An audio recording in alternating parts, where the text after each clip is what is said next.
Hello বন্ধুরা, চলে আসলাম আরও একটি গুরুত্বপূর্ণ ভিডিও নিয়ে।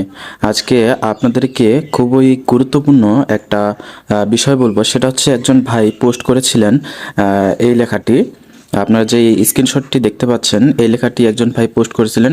তো এখানে লেখা আছে, you can not earn money from ads on reels at the moment. অর্থাৎ অ্যাডস অন রিলসে ওনার একটি ইস্যু এসেছে।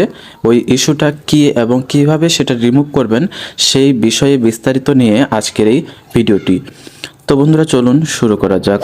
তো আপনাদের প্রোফাইলে যদি কোনো ধরনের মিউজিক কপিরাইট ইস্যু আসে, আপনার রিলসে গান সেট করে আপলোড করছেন, এই ধরনের কপিরাইট ইস্যু থাকলেই কিন্তু আপনার অ্যাডস অন রিলসটা বন্ধ হয়ে যেতে পারে বা বন্ধ করে দেয়। তো সেক্ষেত্রে আপনি কিভাবে এই সমস্যার সমাধান করবেন সেটা দেখাচ্ছি আপনাদেরকে। তো তার জন্য চলে যাব ফেসবুকে গিয়েই উপরে যে থ্রি ডট অপশন আছে সেখানে ক্লিক করবেন। থ্রি ডট অপশনে ক্লিক করার পর একবারে নিচের দিকে স্ক্রল করে যাবেন। সেখানে দেখতে পাবেন লেখা আছে help and support. Help and সাপোর্টে একটি ক্লিক করে দেবেন। এরপর এখানে দেখবেন লেখা আছে সাপোর্ট ইনবক্সে ক্লিক করবেন। তার আগে বলে দিই, আপনাদের অ্যাকাউন্টের কোনো ধরনের সমস্যা আছে কিনা সেটা চেক করার জন্য উপরে যে লেখাটি দেখতে পাচ্ছেন, অ্যাকাউন্ট স্ট্যাটাস লেখা আছে, সেখানে ক্লিক করবেন। এখান থেকে আপনি চেক করতে পারবেন যে আপনার অ্যাকাউন্টের কোনো সমস্যা আছে কিনা, কোনো কপিরাইট ইস্যু আছে কিনা। দেখুন আমার যে পেজগুলো আছে এবং আইডিটা আছে সবগুলোই কিন্তু সবুজ টিক মার্ক দেখাচ্ছে। তার মানে আমার অ্যাকাউন্টের এখন পর্যন্ত কোনো ধরনের সমস্যা নেই। তো এইভাবে এটা চেক করে নিতে পারবেন। আর আপনাকে যেটা দেখাবো সেটা হচ্ছে আপনার কোনো কন্টেন্টে মিউজিক কপিরাইট কিংবা ভিডিও কপিরাইট ইস্যু আছে কিনা সেটা চেক করার জন্য এখানে যে সাপোর্ট ইনবক্স লেখা আছে, সাপোর্ট ইনবক্সে একটি ক্লিক করবেন। সাপোর্ট ইনবক্সে ক্লিক করার পর এখানে দেখতে পাবেন লেখা আছে ইওর অ্যালার্টসে যদি ক্লিক করি, ইওর অ্যালার্টসে ক্লিক করলেই দেখুন আমার এখানে অলরেডি কিন্তু এতগুলো কপিরাইট ইস্যু দেখাচ্ছে। এগুলো মূলত কপিরাইট নয়, আমারগুলো ম্যাচিং কপিরাইট দেখাচ্ছে। অর্থাৎ অন্যজনের ভিডিওটি আমার সাথে ম্যাচ করে গেছে। তো আমি কয়েকটি ভিডিওর গান আমি অন্যখান থেকে ডাউনলোড করে নিয়েছিলাম, সেগুলো এখানে দেখাচ্ছে।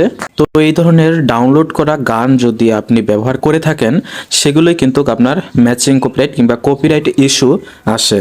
তো এই ধরনের ইস্যু যদি আপনার প্রোফাইলে দেখায়, তাহলে অবশ্যই এখান থেকে ভিডিওগুলোকে খুঁজে বের করে আপনি সেগুলোকে ডিলিট করে দিবেন।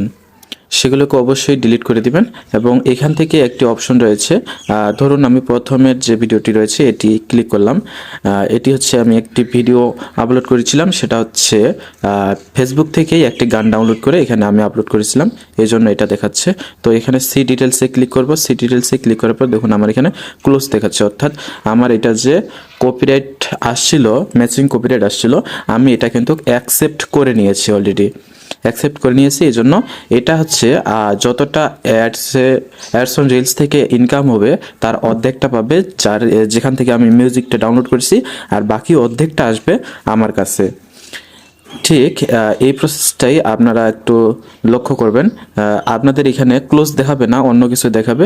এরপর সেখানে ক্লিক করার পর আপনি এখান থেকে দেখতে পাবেন যে এখানে একটি ডিলিট অপশন দেখাচ্ছে, এখানে আরেকটি অপশন দেখাচ্ছে, এখানে একটি অপশন দেখাচ্ছে। আপনি যদি আমার মতো ক্লোজ করে দিতে চান তাহলে প্রথম যে অপশনটি থাকবে সেটিতে ক্লিক করবেন।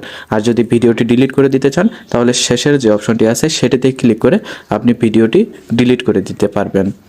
তো এই হচ্ছে প্রসেস আপনার ইস্যুগুলো সমাধান করার।